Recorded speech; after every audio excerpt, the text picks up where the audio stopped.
You heard me. Welcome everyone to another Embrace Destiny video. Kaz PhD here, and today I want to discuss not just what story is being told in Destiny, but how. Since the very beginning of the Destiny franchise, the in-game story has followed the adventures of the Guardian. This legendary character was revived in the Cosmodrome 7 years ago, and quickly rose to become legend. They destroyed the Dark Heart in the middle of the Black Garden, dealt with Crota and Oryx on their home turf, and eventually became the hero of the Red War, took out Gaul, etc., etc. No one can deny how powerful, how formidable the Guardian has become. Holding no rank, the Guardian is often the Vanguard's fist, the tip of the spear, the one sent in to do the impossible. They have formed allies and enemies with everyone across the Sol system, and been the main focus of Destiny's story for a long time. However, I think, for the benefit of the narrative, the franchise, the players, and the universe of Destiny, the story should shift away from the Guardian, and more toward the Guardians, plural. In fact, I think Bungie is already aware of this, and whether we wanted it or not, has already begun to make that shift. So let's start by understanding the difference. When we talk about the story of Destiny being framed around the Guardian, we are referring to the way things have always been. Every player in the game plays the Guardian, the heroic legendary character who was pivotally involved with every campaign, season, and in-game story element. Whether you personally have done every raid or played every season, the framing of the game along the lines of the Guardian implies that we are all one character, one person. Every time the Guardian does something, it was all of us at once. We were responsible for hunting the Scorn Barons, and we were responsible for catching up with Uldren. Many narratives focus on one key character, the central point of the story, that audiences can easily follow. Over time, this character grows, takes on new challenges, and in the fantasy setting especially, becomes more powerful. As a result, this framing is often called the Chosen One perspective, because the central character becomes so powerful, so fated to always encounter the main threats and adventures of the story, that they seem blessed, or maybe cursed, chosen in some way. This framing is very popular in the sci-fi and fantasy genres, and especially in gaming. It makes perfect sense. Games reward engagement, and in the FPS, looter-shooter action genres, often do so by promising power fantasy. The more you play, the more powerful you become, the more heroic you feel. Simple. This is a straightforward formula that has worked for Bungie for a long time. In Halo, you play as Master Chief, not just any Spartan, but John 117, and you have done so many amazing things. You are literally towering above most other characters, and while the threats you face are bigger than you constantly rise to their challenge. Many players enjoy the Chosen One perspective, and there are a lot of reasons to. First, it's simple, easy to access, which is great. Next, it offers that power fantasy I mentioned, which is not only enticing in itself, but offers a promise. Play a lot, become powerful, feel great overcoming challenges. As I said, a perfect formula for gaming. Many players embrace the framing of Destiny following the Guardian because it allows them to feel heroic, to become legend as the tagline originally promised. It builds a sense of history and accomplishment within the game. Players remember their great achievements, and they watch the story and the other characters develop because of their actions. When you stand in the tower, and you see the last city shining bright, you know it only does so because you saved it. When you see Crow growing to become a more wholesome and capable character, you know you were his inspiration. These are important points to consider. I've long said that there are three main axes, directions, that Bungie can and should use to entice the player base. The first two are obvious, looting and shooting. I've made videos on this in the past, but essentially, the game keeps us involved by giving us cool loot to chase, rewarding structures and grind, and of course, maintaining that precious Bungie asset, that feeling we all get, that shooter-defining sandbox. In other words, Bungie keeps us interested by offering ways to get great loot. But another way that Bungie keeps us invested is the story, primarily through in-game story and the lore, but also in our story, in the memories we make and the communities we share, our connection to the in-game characters and to each other. Now, This last axis is often understated, but actually quite important. Players become greatly invested in the story of Destiny. They care about the characters, the plot, the specific factions, how things develop, how characters interact, and also how their character is involved. Our relationships with the game.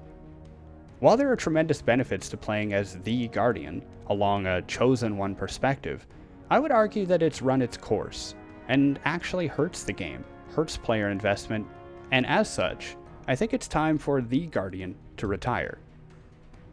After Forsaken, I began to see a subtle shift in the way the story was being told, or at least, I suspected one. Shadowkeep opened with Zavala calling all Guardians to mount an offensive on the moon. Except for taking on Aramis at the end, most of Beyond Light did not seem focused on one particular Guardian, but on Guardians pursuing the power of stasis. Not long after Beyond Light, it became clear that many Guardians had gained the power. Perhaps they followed the Guardian, or perhaps not. The events of this year of Destiny have not really revolved around one Guardian. Outside of Season of the Chosen, where presumably that Guardian was selected as humanity's defender, most of the stories involve Guardians working with the Vanguard, the Cabal, and the Elixni. It's all a group effort, without leaning on the single, all-powerful Guardian. In fact, much of the story doesn't even involve Guardians, with our allies and enemies being front and center of the action and plot of the seasons. As you play the game, pay attention to how characters speak. Saint will often talk about a specific Guardian, but his language is vague enough that he could be speaking about you, or he could be speaking about a different Guardian. This move, that I have seen much more often in the last year, is what I mean when I say the story being told about the Guardians, plural. It is the shift away from a single protagonist, a single chosen one, to more of a collective effort and involvement. So, is this good or bad? Well, I would argue that it's good. The Chosen One narrative creates one big problem, a problem that many in this community don't need, a problem which feeds the fragile ego of the loud minority. The problem with the Chosen One narrative is it makes everyone else, and everything else, weak by comparison. A single Guardian who has killed several Hive gods does not look at threats the same way as any other Guardian. This problem presents itself along two fronts: how we see our allies, and how we see threats. Zavala is often criticized for showing concern and caution over any new threat. Even though it makes sense, these threats are significant, and also it's his job, players are protected by plot armor, and they know they will overcome anything, so Zavala's warnings appear foolish. Osiris was knocked down by a single Hive Knight, and we eat knights for breakfast. Shah Han lost his fire team to a single Hive Wizard. Eris lost hers to Crota, and people soloed him.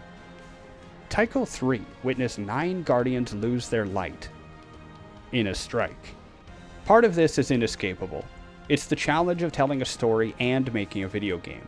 It's not real life. It's not even a book or movie. It's a game. And players within the game must feel empowered and rewarded for their effort. Otherwise, it's not much of a game. However, when the game presents us as the Chosen One Guardian, any threat smaller than the last feels insignificant. We begin to belittle our enemies and scornfully laugh at our allies' warnings. Funny enough, this is a common problem in Destiny, in game design in general, at least in designing combat and challenges, called power creep.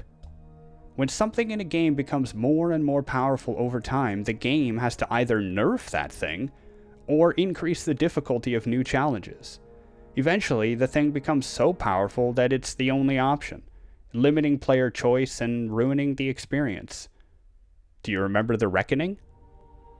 So, if Destiny follows the story of the Guardian, it is subject to narrative power creep.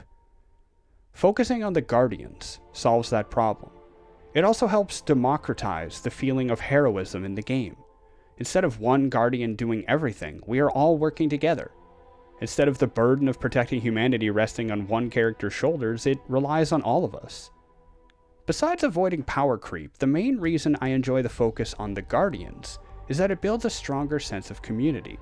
It reminds us that there are many of us, not just many Guardians in-game, but many players, all working to make this a better game, a better community. Sometimes. To me, It follows this nice blending of in versus out game design that we have all come to love about Destiny and Bungie. The game's narrative pushing the ideas of community and working together, making new allies, so too does the company support charity events and community making. Next, an offshoot of this community focus is that it allows us all to be different while also contributing to the greater good. Maybe you're a raider, one of the best, and your guardian is helping keep the worst enemies at bay. Maybe I'm a dungeon delver, helping guardians uncover great mysteries and keep loot out of our enemies' hands.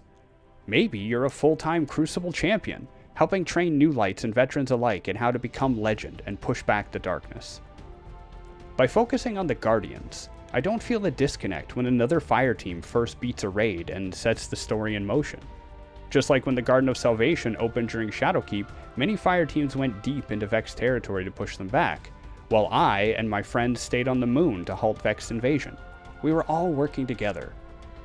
New lights won't feel odd for getting veteran dialogue, being praised for campaigns they've never played, bosses they've never beaten. Our allies appear stronger and more vital, their warnings are taken more seriously, and threats feel more threatening. The two main criticisms I hear when I propose this perspective are the following. Number 1, focusing on the Guardians makes me feel less powerful. Number 2, taking away from the Guardian feels like disconnecting from our previous accomplishments in history. For the first, I argue that you can still feel powerful even if the game isn't hyping you as the chosen one. When Saint says a Guardian once told him to keep the faith and keep fighting, it can be seen with the same kind of wink as when any character says, "A wise person once told me that," while looking in your direction, reminding you of something you said long ago. It's vague enough to work both ways here. Plus, as you play the game, face the threats, and beat the quests, you're still becoming legend. You're still being an amazing guardian and saving humanity. Maybe you're not single-handedly stopping the threat, but you're still doing something amazing. It's hard to measure feeling powerful, and while I admit that this method might technically make you feel less powerful than if you were the only guardian of note, the benefits outweigh the cost. For the second point, disconnecting from the Guardian's history, it doesn't have to. If you want to continue to play as the Guardian, you can interpret everything that way. Just because other Guardians showed up to help doesn't take away from how awesome you are, and your story continues. However, if you weren't involved in all those adventures long ago, or know that your contribution is more focused and unique than others, you could continue playing one Guardian in a chorus. In the end, in the way the game presents itself in the story, I believe the Guardian needs to retire. Maybe literally, maybe just figuratively, but in either case, shifting the focus away from the chosen one to the community of Guardians is better for everyone. It inspires us and involves us as a community. It allows individual talent to thrive and shine. It allows both our allies and enemies to be respected as they should, and it continues to make Guardians feel powerful without overfeeding our ego. By subtly shifting the writing, Bungie have, almost entirely, been able to make this transition without alienating anyone, without destroying our legacy, and it's a process I hope they continue. So, what do you think? Do you like this idea or hate it? Please leave your comments below or join my Discord to continue the conversation. As always, let's keep things civil. On a personal note, thank you all for your patience and support. I know it has been a while, 2 months? Well, there are good reasons. I went to Canada in September and only returned to France in early November. I went hiking in the Rocky Mountains and spent time with friends back home. After almost 2 years away, it was a fantastic time getting back, but it kept me too busy for videos. This current month is busy, and next might be even worse, but I'm working to keep the content coming. As always, my shorter takes and continued conversation can be found on Twitter, Discord, and during my stream. I'm live most nights and love talking about this. In fact, it was a conversation I had on stream the other night that inspired this video. In any case, thank you all very much for watching. I hope you enjoyed today's video. As always, I hope that you be safe, be kind, and I'll see you all next time. Bye now.